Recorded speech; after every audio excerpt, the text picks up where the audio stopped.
Hi, Kenz. Okay, hi, I'm Kenzie. Welcome back to the Nervous Truth Network. Who were you, Kenzie, before your symptoms? I don't know. Honestly, I've had symptoms for so long. This started in me in childhood. I truly don't know. Okay. I think I was a young, naive child before my symptoms. So tell us about your family. Is your family going to watch this? Probably my sisters, yeah. That's okay. We can talk about it. They know. Yeah, they know. So my dad died when I was 6. I think I talked about that recently in an episode. After that, I moved to Columbus, Ohio from Cleveland area. I had a half brother and a half sister that I didn't see after my dad died. And then my mom ended up remarrying to my stepdad when I was 12. I got a stepbrother and a stepsister out of that. And I have one full sister that's been with me all throughout. It wasn't the happiest home life. It was kind of stressful having a single mom. She moved us to Columbus because I had an aunt there and an uncle, and my mom needed help with having 2 girls by herself. Mm-hmm. And they were a huge help. They were a huge part of my childhood, huge influence on me. So tell us about do you have kids? I have 3 kids. Yeah. I've got a teenager and I've got 2 little ones. My youngest one is 2, almost 3. And married? Tell us about your marriage. I am married. I've been with my husband for 10 years now. We got married in 2020. Before we get into your first symptoms, were you perfectionist, people pleaser, caretaker, high achiever, conflict avoider? I mean, all of those things? All of those. All of the things. I've always been a high achiever. I've always thought that I had to do more. I always tried to do more. And if I had symptoms, I tried to push through them because I need to make other people happy. And I've always come last. Okay. So let's talk about your first symptoms. So you said your back. That was my first real pain symptom. But when I was 12, I started having obsessive thoughts. I started having anxiety. I would get more anxious about things. When I was 15, I started having panic attacks. That was when that anxiety really peaked around 15. I was bulimic. I hyperventilated a lot. So I stretched across symptoms and eating disorders. But when I was 16, I finally got diagnosed with depression after a suicide attempt. So all of my symptoms in childhood were mainly mental. They were mental symptoms. So what diagnosis did you receive? Depression and anxiety. And panic? Did you get any diagnosis for panic? Because you mentioned panic. I don't think panic. I ever got any diagnosis for the panic attacks. So then how about the back? Did you get diagnosis for your back? You mentioned your back. At some point I got diagnosed with sciatica, but I was 21. Okay. So thinking back off the anxiety and everything, did these symptoms come on gradually or did they come on real fast? There were things that happened that created them. So it was pretty fast. Okay. But I feel like those always lingered beforehand. Those symptoms were there before the diagnoses, but they were not enough to go to the doctor and get a diagnosis. It was just sporadic. And then once they started, because of certain events, they would explode and then they stayed. So when you kind of walk through your life, what stressors were present, major losses, trauma, relationship issues, parenting, what type of things do you feel like you kind of experienced when you kind of look back? Yeah, so I described some of the family chaos. Let's call it chaos. Blending families is always difficult, but I had a very hard time blending. I love my stepdad now, have a wonderful relationship with him, but initially he was not my friend until he sat me down one day and was like, listen, I'm not your dad. I'm not trying to be, but I'm here to support you. And I was like, oh, who are you? What does this mean? What? Yeah. But what was the second part of that question? So the depression that came on. I had been sad. Everybody's been sad. I think sadness and depression are not one and the same. I do think that depression is an actual mental illness, but I do think that it's a loop that can be broken. You just can't see how to break it. But depression, I had a boyfriend. We broke up. He told a bunch of my friends things that I said that I never said. So I lost my friends and my boyfriend in the same day. I went home. I took 68 Tylenol, extra strength, trying to end it. And then my neighbor, who was one of my best friends, called her. I don't know why. I was just like, hey, and I don't know if I was slurring or what, but my sister came home. My sister drove me to the hospital. They had to pump my stomach multiple times. I damaged my liver. So I was in the hospital for a while, healing that, like the physical damage that I'd done. And then I went to the psych ward and I was locked in there for like a week or two. I don't know. That was an experience. You said, you were a perfectionist. Okay. How did your symptoms spread? I mean, having them in childhood, I feel like they just kept compounding. Every trauma that I had after the anxiety, after the depression, every trauma that I had, and I don't even really think trauma is the best word, but every hard time, every stressor, everything that I didn't know how to deal with and I wanted to run and avoid it, but I couldn't, that created a new pain, a new symptom. So like what symptoms, like what new diagnoses, what did you kind of start to see? So I started having migraines when I turned 18. I got pregnant when I was 18. And me and my mom did not agree on how I should move forward. In my mind, there was no other option that I was going to be a mom. That was my only option. So I started having migraines and heart palpitations after that, chest pain. Then when I was 21, I started having really bad back pain, but I actually had an injury with my back pain. So this one fascinates me because that was my main pain. But I was deadlifting. I had a personal trainer, but he was wild because he had me lifting like 100 and some pounds. I don't know. I could not have lifted that. So I couldn't. I had bad form and I felt like an immediate pop. I had pain. I put the bar down, went home, couldn't get out of bed for like 2 days.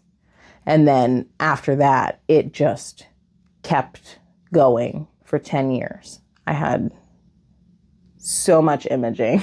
I had a couple MRIs. I think I did 3 rounds of PT, but I could never finish the PT because it would flare up my back pain so bad. But every physical therapist that I went to said that it was because my core was weak, because there was nothing on imaging. So they're like, oh, your core's weak. You have to strengthen your core and that'll heal your back. But then I started strengthening my core and it flared up my back. So I would just drop out of physical therapy. Did your symptoms ever migrate?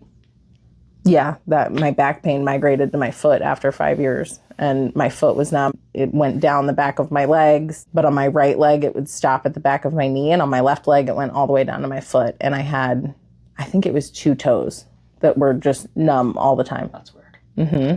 Did your old symptoms ever disappear or did they just keep getting worse? So the anxiety and depression, I stopped taking medicine for that when I was like 18, I think. And then I had doctors prescribe it to me, but I wasn't taking it because it wasn't that I thought that I could fix it on my own because those symptoms were still there. It was that, man, those meds messed me up. I don't know. Maybe I needed them at the time. I'm not sure. But like Prozac, I gained 50 pounds in 6 months. I blew up. They made me more sad, more suicidal. When my suicide attempt, that was my only thought of suicide. When I had my suicide attempt, that was the only time I thought about it. I just didn't know a way out. So I wanted to be out because I didn't know another way out. How much of your life became centered around your symptoms? My entire life was centered around my symptoms because they just kept amplifying. Like you said, they kept migrating. The chest pain then went to the back pain. Then I started having rashes. Like I have this spot above my left eyebrow that would get so red and inflamed and all of my makeup would come off of that spot, even my eyebrows. Like it was so weird, but I have not had that in over a year now. So obviously I know now that's neuroplastic, but I had unexplained rashes, the numbness, the tingling, pelvic pain. The pelvic pain was one that started when I was about 27, and it was debilitating. So I kept trying to find answers, and I'm like, oh, well, maybe it's not my back that's hurting. Maybe it's my pelvic area. So then I had imaging of my hips, and I'm like, what's going on here? Like, is everything good here? Well, I finally had a doctor that diagnosed me with endometriosis. I had a lap done for the endometriosis to scrape out the endometriosis. And he finds the endometriosis, and he's like, I don't know what's going on with your uterus, but something's wrong with it. Like, it's not looking good. I think that needs to come out. And I'm like, okay. So he thought it was adenomyosis. I think that's how you pronounce it. So I was like, well, I'm not going to get an organ removed until I have confirmation. So I did some research. I'm like, I need an MRI to confirm that something's wrong with my uterus. So they confirmed something was wrong with my uterus. I had adenomyosis, which is essentially endometriosis on the inside of your uterus. Well, come to find out now, I know that endometriosis does not cause pain. So I don't know if I could have my uterus. It's gone now. I got that removed. So I also had a surgery that I don't know if I really needed. Mm-hmm. And now I'm missing an organ. But it's fine. I had all my kids. So what did you believe about yourself because of all of this? I believed I was broken. I think I believed that I was broken from a very young age, and that just kept getting worse. I didn't think that I deserved anything that I had. Even when I had my daughter, I was like, I'm 19 years old. It was stressful. Being a single mom at 19 was stressful.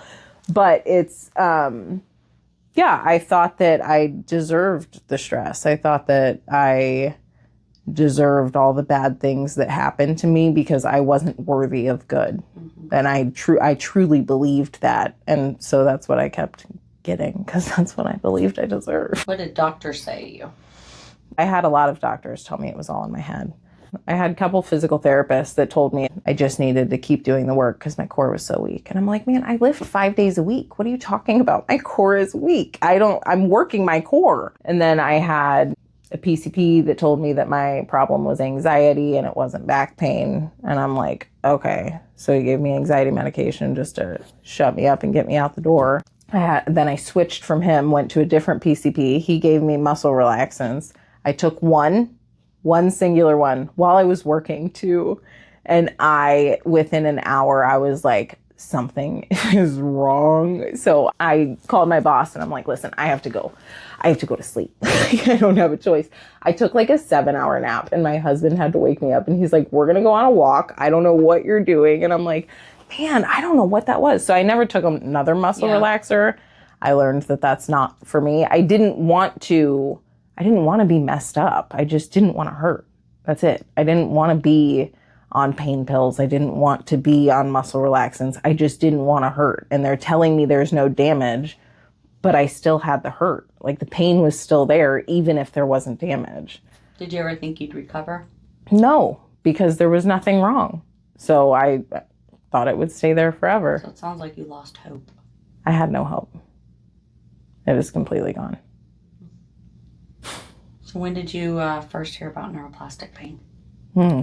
So, like I said, I had imaging of my hips done because I was like, well, maybe it's my pelvis, maybe it's my hips, whatever. So I had my hysterectomy, and then I was still having pelvic pain, which is crazy because I didn't have a uterus weighing on it, but I still had pelvic pain. So I was like, okay, I need imaging of my hips. So my doctor ordered imaging of my hips. And there was some stuff on the x-ray that was like, yeah, I should go to a specialist. But my PCP was like, don't get hip surgery. Like, you're too young. So he referred me. I called the schedule and they said I was too young to have a hip problem. I mean, at that point I was 33, 32, somewhere around there. So yeah, they told me that I was too young to have a hip problem and they wouldn't even see me. So I called Washington University and ended up with a pediatric hip doctor. They sent me to a pediatric hip doctor.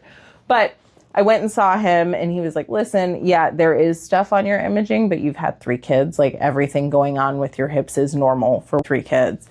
And I just broke down crying, which, mind you, I'd broken down crying to doctors previously, but that's what ended me up with anxiety and depression meds. But so I broke down and I was like, listen, okay, if it's not my hips, it's something, like something is wrong and I just don't want to be in pain. And he was like, okay, listen, I'm going to refer you to this guy, Dr. Metzler. He's like, he's going to figure out what's going on. And I'm like, okay. He's like, he's a physiatrist. So I waited for that appointment to be scheduled. I looked him up in the meantime. And I'm like, what is a physiatrist? What do you do? So he works at a physical medicine and rehab. And he was the one that told me about neuroplastic pain. He tried so hard to explain it to me. Poor man. I love him so much. He like sat down with me. His appointments are an hour, which I think every doctor should do. Like to actually listen and feel your patient's pain and be able to help them is immensely helpful. But he sat with me for an hour and I told him about all the imaging I'd done. I took all of them with me and I'm like, but something's wrong. I know there's nothing here, but something's wrong. And he told me about the Curable app. That's a resource that people can use. But man, I tried Curable. They gave me like a 30-day code to use it for free to see if I liked it. And I started going through just the prompts to set it up. And it said that I was catastrophizing my pain. And I was like, oh, I went into my next appointment and I was like, that app is offensive. I am not catastrophizing my pain. My pain is there. It's not me making it up. It's there. And he was like, I agree. And then that was when he told me about Unlearn Your Pain. And so I started reading that and I just, it's been my life ever since. I don't even need to ask you those questions. You already said it. Like, what made you, do it? So let's talk about your recovery. What changed first? I don't even know. I think the first part was telling myself that I was healthy. I'm strong. I have no fear. I'm in control and I can do what I want. There was a whole mantra that I said every day. But what changed first was probably my anxiety, honestly, because that had been something that was ongoing since I was 12. But it definitely calmed down. I felt peace just understanding this stuff and understanding that I wasn't making up my stuff. So I think it was the peace and the anxiety that started to ease before any of my other symptoms, before my physical symptoms did. So what was the hardest? The hardest? Probably the ones that are still ongoing. So my back pain is mostly gone. It flares at times. My neck pain keeps coming back. My chest pain keeps coming back. My knee hurts. I think I might have actually messed it up. I should probably go to the doctor, but we'll leave it alone. So actually, no. So the first symptom that I fixed was my foot pain. After the anxiety, my foot pain and numbness and tingling and all of that just disappeared. Like one day that was gone and it never came back, which is fascinating to me. Crazy. But yeah, sometimes I can feel it when I'm really stressed out, but I immediately know now, like, nah, you're good. You can go somewhere else. Thanks for protecting me, brain, but I don't need you right now. We're good. We're good here. Yeah. What has changed? How's your life changed? My life is so much better now. I feel like I'm more empathetic, which might be a problem because I cry more now. But that's a good thing because I learned that my pain was all of my emotions. My emotions were what was causing my pain. It was trapped anger. It was trapped hurt, trapped fear that I should have never had. It was all these things that were trapped that I let out now. I can let out my anger without yelling. So I think that's a big change. My husband really appreciates that one. But yeah, I think everything has changed. My relationship with my kids is better. My relationship with my coworkers is better. My relationship to my husband is better. Every relationship that I have is better. I'm much more open. And I mean, I'm willing to post my story on YouTube, which says a lot because I wouldn't have even started this for until we did, actually. Like, this was vulnerable, you know, putting yourself online, letting people judge you, all of that. That's an insane thought for me and for who I was, because I was so closed off. I didn't want to talk about myself. I wanted to talk about other people. Like, tell me your problems. Your issue. But then when I would listen to other people's problems, I soaked those in. I would have their symptoms. So there was a project I did, and this was what really blew up my life, essentially. I did this project for the Tort Victims Fund in Missouri, and I think we had like 150 clients, and it was a team of 2 attorneys, 2 paralegals. So we were a small team, and we filed these claims, and the Tort Victim Fund in Missouri is open to people that have been injured, but they weren't fully compensated for their injury. So whether that was a car accident, all sorts of claims in all sorts of areas. But in that, where I excelled in that role was calling people and figuring out what their hurt was. Like, okay, so you had this back injury, and do you have issues washing your hair? And I would get things out of them that nobody else on my team could get out of them. But then I realized I soaked up that pain. Yeah. I would start having shoulder pain when I would talk to somebody that had shoulder pain. And eventually it just blew up to where I was like, I can't do this job. And I quit, and I was a stay-at-home mom for a year. Like, I could not physically, emotionally, mentally. I was just so broken from taking on other people's stuff. I didn't realize what I was doing. I thought I was doing good because I was helping people, but I was destroying myself to help other people. Okay. So for the people watching who might feel hopeless in their pain journey or pain experiences, what would be your advice? Because I didn't understand myself, I kept trying to help people, but I was pouring from an empty cup. I wasn't helping people. I was band-aiding other people while emptying my own cup. And it doesn't have to be that way. I think that there is hope in this world. I think that there is hope in people. And I think that we can find that with connection and curiosity. And it's never going to be the end. This isn't the end. Even when it's the end, it's not the end. So there is always hope. There was always more. And there's more light than there is darkness. And as soon as you start bringing out that light, it's going to shatter the darkness, and it won't be there anymore. I got tingles. That one got me. Yay. Okay. I love it. Yay. So remember, one stumble isn't stuck. It's a signal, not the end. And thank you for listening to my story and Jamie's story. And I'm so excited. If you have things you want to talk about, leave them in the comments. I think